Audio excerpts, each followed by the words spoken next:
রাসূলুল্লাহ সাল্লাল্লাহু আলাইহি ওয়াসাল্লাম বলেন, মান সামা রমাদানা সুম্মা আতবাহু সিত্তাম মিন শাওয়াল কানা কাসিয়ামিদ দাহর।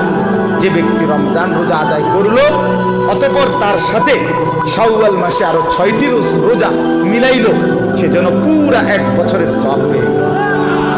একটা সহজ হিসাব কই, কেমনে পাইলো সওয়াব? 1 বছরের সওয়াব কেমনে পায়? হাদিসে নবী আরেক হাদিসে এটার ব্যাখ্যা দিয়েছে, একদম সহজ। যেই কোনো নেক আমল আল্লাহ তাআলা কম পক্ষে 10-এর কমে নেকি দেয় না।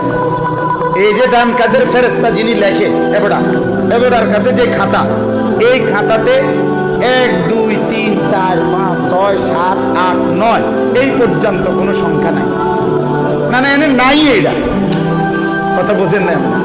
1 থেকে 9 পর্যন্ত ঘর এবড়ার কাছে নাই, এনে নাই। এইটা এবড়া শুরুই করে 10 থেকে।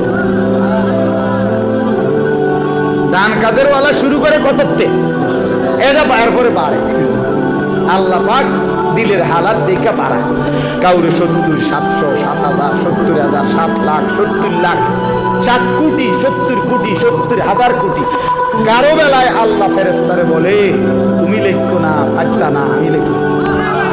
এটাও হাদিস আছে, সাআতু